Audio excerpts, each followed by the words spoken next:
Welcome to అవినవ్ Bharat. నేను శివరామకృష్ణ. విశాఖ మొత్తం దేశవ్యాప్తంగా ఈ రోజు అయితే United forum of bank unions అని పేరిట 5 రోజుల పనిదినం ఏర్పాటు చేయాలని చెప్పి వీళ్ళు అయితే కేంద్రాన్ని అయితే కోరుతున్నారు.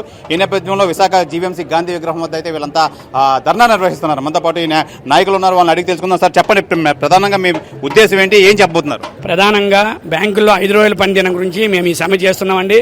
బ్యాంకుల్లో అధికారులు, ఉద్యోగులు దాదాపు 8 లక్షల మంది ఈ సమ్మెకి ఈరోజు దిగాము. ఈ సమ్మె ఇప్పుడుతో కాదు, ఈ ఆందోళన కార్యక్రమం మేము ఫేజ్డ్ మేనర్లో చేసుకుంటూ వచ్చాము. మొదట ఫైనాన్స్ మినిస్టర్కి, నెక్స్ట్ ఇండియన్ బ్యాంక్స్ అసోసియేషన్కి, డిఎఫ్ఎస్కి, దేశంలో ప్రతి బ్యాంక్ ఎంప్లాయీ మెమరాండం సమర్పించాం. ఈ 5 రోజుల బ్యాంకింగ్ పనిదినము 2 లక్షల రిక్రూట్మెంట్ ఉద్యోగాల భర్తీ కోసం కూడా మేము మెమరాండం సమర్పించాం.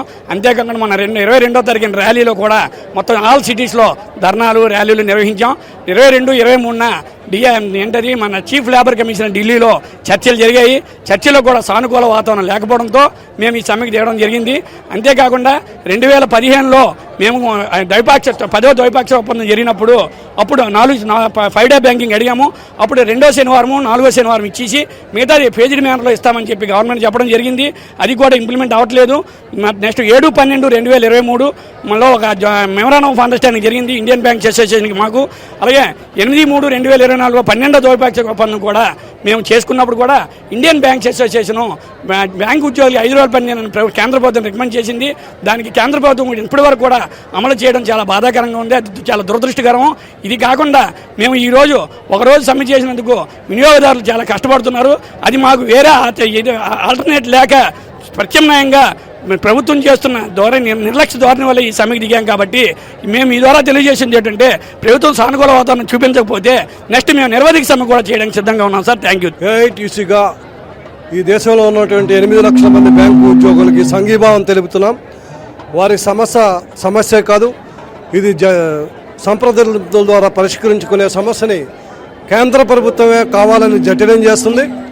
ఇప్పటికే దేశంలో గత 4 దశాబ్దాలుగా కేంద్ర ప్రభుత్వ ఉద్యోగులు, రాష్ట్ర ప్రభుత్వ ఉద్యోగులు, రాష్ట్రపతి భవన్, సుప్రీంకోర్టు ఉద్యోగులు అందరూ కూడా 5 రోజుల పనిదినం ఈ భారతదేశంలో ఉంది.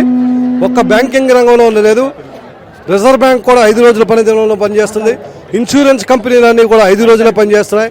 ఒక్క బ్యాంకింగ్ రంగాన్ని మొత్తం 5 రోజుల పనిదినాన్ని అమలు చేయకుండా నరేంద్ర మోడీ, అమిత్ షా మొత్తం ఈ దేశంలో ఉన్న ఉద్యోగుల మీద, కార్మికుల మీద వివక్షత చూపిస్తున్నారు. ఆ వివక్ష కారణం ఈవేళ బ్యాంకు ఉద్యోగులందరూ united forum of bank unions అన్నీ కూడా సంఘటితమై మొత్తం దేశవ్యాప్తంగా ఇది ప్రారంభం మాత్రమే, ఒకరోజు సమ్మె అనేది. ఈ సమస్య పరిష్కారం కాకపోతే దీర్ఘకాలిక సమ్మెకు వారు వెళ్తామంటున్నారు. ఆ విధంగా పయనిస్తే ఏఐటీసీ పూర్తిగా వారికి సంఘీభావం తెలుస్తూ వారికి వెన్నుదన్నుగా ఉంటుందని, ఈ సమస్యను వెంటనే పరిష్కరించకపోతే దీర్ఘకాలిక సమ్మెకు సిద్ధమైనప్పుడు ఏఐటీసీ కూడా భాగస్వామై ఈ సమ్మెను ఉధృతం చేస్తుందని ఏఐటీసీగా తెలియజేస్తుంది. 5 డే బ్యాంకింగ్ కోసం ఈరోజు నిన్న నుంచి చేస్తున్న పోరాటం కాదు ఇది. గత 10 ఏళ్ళుగా మేము అడుగుతున్న డిమాండ్ ఇది ఏంటంటే 5 ఏళ్ళు బ్యాంకింగ్ మాకు కావాలి, 5 రోజులు బ్యాంకింగ్ మాకు కావాలని. మేము ఎప్పటి నుంచో గ్లోబలైజేషన్, మన భారతం గ్లోబలైజేషన్ వైపు వెళ్తుంది. అందరికీ గ్లోబల్లో అందరూ 5 డేస్ బ్యాంకింగ్ వర్క్ చేస్తున్నారు. మాకెందుకు 5 డే బ్యాంకింగ్ ఉండదు? మీరు చూసుంటే అందరికంటే స్ట్రెస్ఫుల్ ఉన్న జాబ్ బ్యాంకింగ్ జాబ్. ఇది కాదా లాస్ట్ ఇయర్ వాళ్ళు ఒప్పుకున్నారు ఏంటంటే మాకు 5 డే బ్యాంకింగ్ ఇస్తారని, కానీ ఇప్పటి వరకు దాని మీద డెసిషన్ తీసుకోలేదు. మొన్న ఒక మీటింగ్లో మనం వెళ్ళి అడిగితే మాకు 5 డే బ్యాంకింగ్ కావాలి, బ్యాంక్ ఎంత స్ట్రెస్ఫుల్గా గురవుతుంది, ప్రతి ఆఫీసర్ ఎంట్రీ టైం 10 o'clock ఉంది కానీ ఎగ్జిట్ టైం లేదు. కొన్ని రోజులు 12 గంటలు కూడా పరీక్ష చేసిన రోజులు ఉన్నాయి. అయితే మేము అడుగుతుంది ఏంటంటే మీరంతా గ్లోబలైజేషన్ వైపు అంటున్నారు, డిజిటల్ బ్యాంకింగ్ అంటున్నారు. అన్న తర్వాత మా యొక్క డిమాండ్ని 5 డే బ్యాంకింగ్ ఎందుకు ఇంప్లిమెంట్ చేయలేకపోతున్నారు? ఈ గవర్నమెంట్ మేము కోరుకుంది ఏంటంటే 5 డే బ్యాంకింగ్ ఇంప్లిమెంట్ చేయండి. ఇది ఆరంభం మాత్రమే. ఇంకా మేము మా యొక్క ఫైట్ని ఇంకా స్ట్రెంగ్తన్ చేస్తాం, ఇంకా స్ట్రాంగ్ చేస్తాం.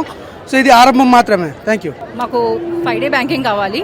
ఇది ఎప్పటి నుంచో మేము ఫైట్ చేస్తున్న పోరాటం మాది. ఇది డిజిటల్ ప్రొడక్ట్స్ చాలా వచ్చాయి, మొబైల్ బ్యాంకింగ్ వచ్చింది, యూపీఐ వచ్చింది, ఇంటర్నెట్ బ్యాంకింగ్ వచ్చింది. జనాలు ఎవ్వరికి కూడా ఏ ప్రాబ్లం లేకుండా అన్ని రకాలుగాను మనం ముందుకెళ్తున్నాం. మనం గుర్తించాల్సింది ఏంటంటే మనందరం ముందుకెళ్తున్నాం. గవర్నమెంట్ కూడా డిజిటల్ బ్యాంకింగ్ కానీ ఇన్ని ప్రవేశపెట్టినా కూడా మనం బ్యాంకులకి 5 డే బ్యాంకింగ్ ఇవ్వలేకపోతున్నాం.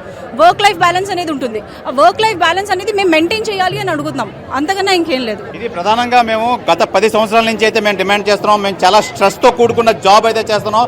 అయినా సరే మాకు 5 డేస్ బ్యాంకింగ్ అయితే ఇవ్వట్లేదు. ఎన్నో సంవత్సరాల నుంచి అయితే మేము పోరాటం చేస్తున్నాం. ఇప్పటికైనా కేంద్ర ప్రభుత్వం దిగొచ్చి మా డిమాండ్లు నెరవేర్చాలి, లేదంటే మా ఈ ఉద్యమం మరింత తీవ్ర రూపం దాలుస్తామని చెప్పి ఈ బ్యాంక్ యూనియన్ బ్యాంక్ ఎంప్లాయీస్ అయితే ప్రభుత్వాన్ని అయితే హెచ్చరిస్తున్నారు. కెమెరామెన్ రాఘవతో శివరామకృష్ణ, వినోద్ భారత్, విశాఖపట్నం నుంచి.